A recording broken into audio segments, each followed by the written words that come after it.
Looking at the number of awards Linelight has garnered and the fact that it's available on pretty much any platform you can name, I feel I should be embarrassed to say that I hadn't even heard of it before it made its way to Quest. Linelight is a deceptively simple puzzler that comes in a tiny package at only 250 megabytes. It features around 200 mini puzzles spread across 6 levels, and as it says on the figurative tin, movement is your only interaction. You're a tiny sliver of light and can move back and forth and up and down through levels that can best be described as looking like electrical circuit boards. Your path to the end of each level is littered with obstacles and, more dangerously, bad slivers of light, some red, some orange, etc. In most cases, touching any of those will kill you instantly, which, to be fair, isn't a big deal. Linelight is generous with checkpoints and will just pop you back to a safe place right before you got killed. This fits the general mood of the game. Linelight isn't trying to wear you out or demand that you be painfully good.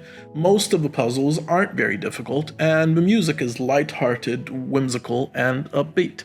Aside from the clean art direction and great music, the real stars of Linelight are the level designs and the onboarding experience. The game smoothly and painlessly introduces you to new mechanics, enemy types, and traversal systems, teaching you without ever making it feel like it's holding your hand or getting in the way of you just going about your puzzle solving.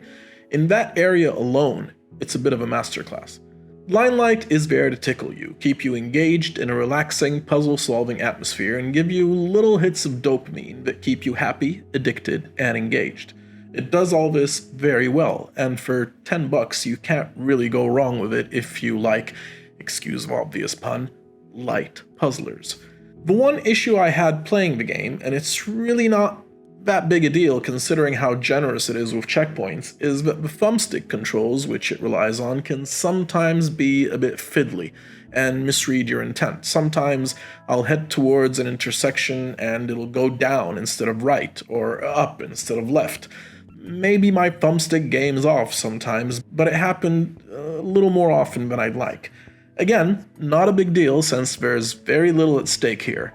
Make a wrong turn, die. Materialize again, a second later, right before the junction. Not a big deal. Linelight's 6 levels will take you around 3 to 4 hours to complete.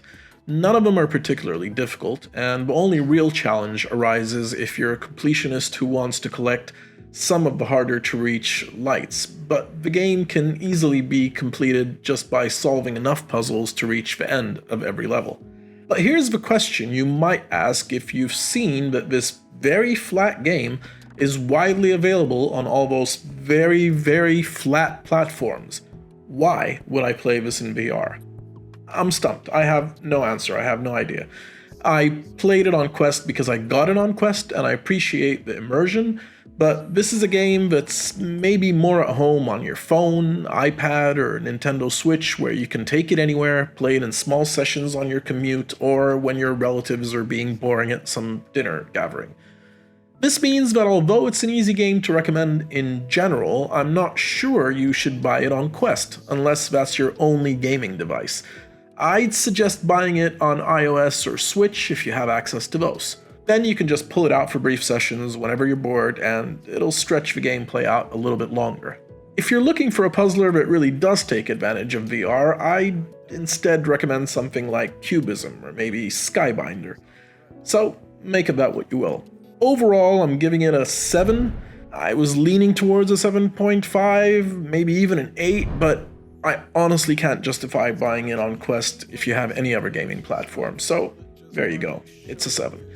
As always, if you found this video useful, give us a like, and if you enjoy our channel or want to see more of our videos, remember to subscribe. Have a great day. Again, it's not really that difficult right now, it's just showing you how to play, so I guess I shouldn't feel too bad about it. Now we've got a red over there, I'm guessing this is going to move everything around, and I'm not sure how